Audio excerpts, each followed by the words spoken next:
ओम नमः शिवाय। रुद्राष्टाध्यायी छठा पाठ। हे सोमदेव पुत्र आदि से संपन्न हम यजमान यज्ञ और व्रतों में आपके स्वरूप में चित्त लगाकर सेवनीय वस्तुओं का सेवन करें। हे रुद्र, हमारे द्वारा दिया हुआ यह पुरुषांश आपका भाग है। आप अपनी भगिनी अंबिका के साथ इसका सेवन कीजिए।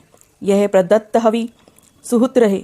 हमारे द्वारा अवकीर्ण किया गया यह पुरुषांश आपका भाग है। आपके द्वारा इसको सेवन किया जाए। हमने इस मुष्क संज्ञक पशु को आपके लिए अर्पित किया है। चित्त में रुद्र और त्र्यंबक का ध्यान करके अथवा अन्य देवताओं से पृथक करके हम रुद्र को अन्न खिलाते हैं। वे रुद्र हमें निवसनशील और ज्ञाति में श्रेष्ठ कर दें तथा वे हमें समस्त कार्यों में शीघ्र निर्णय लेने की शक्ति प्रदान करें। इसके लिए हम उनका जप करते हैं। हे रुद्र, आप औषधि के तुल्य समस्त उपद्रवों के निवारक हैं।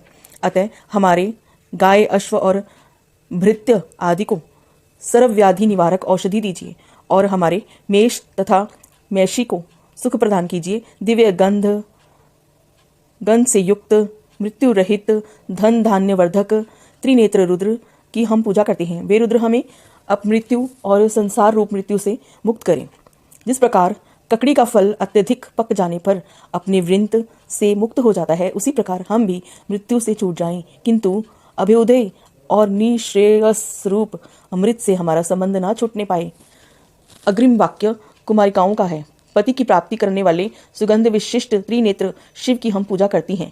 ककड़ी का फल परिपक्व होने पर जैसे अपना डंठल से छूट जाता है, उसी प्रकार हम कुमारियां माता पिता भाई आदि बंधुजनों से तथा उस कुल से छूट जाएं, किंतु त्र्यंबक के प्रसाद से हम अपने पति से न छूटें, अर्थात पिता का गोत्र तथा घर छोड़कर पति के गोत्र तथा घर में सर्वदा रहें।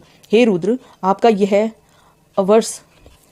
अवर्ष का अर्थ है प्रवास में किसी सरोवर के समीप विश्राम करने पर भक्षण योग्य ओदन विशेष अर्थात खाने की कोई वस्तु संज्ञक हविशेष भोज्य है। उसके सहित आप अपने धनुष की प्रत्यंचा को हटाकर मुजवान पर्वत के उस पार जाइए।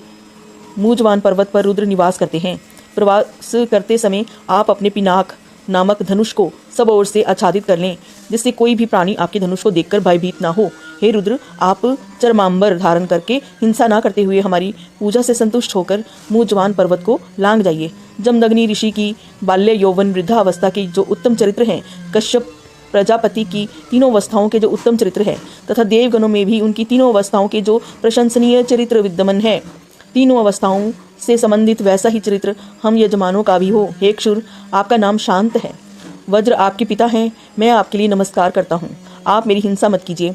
हे यजमान, बहुत दिनों तक जीवित रहने के लिए, अन्न भक्षण करने के लिए, संतति के लिए, द्रव्य वृद्धि के लिए, योग्य संतान उत्पन्न होने के लिए तथा उत्तम सामर्थ्य की प्राप्ति के लिए मैं आपका मुंडन करता हूँ। इस प्रकार रुद्र पाठ रुद्राष्टाध्यायी का छठा अध्याय संपूर्ण हुआ। ओम नमः शिवाय। ओम नमः शिवाय।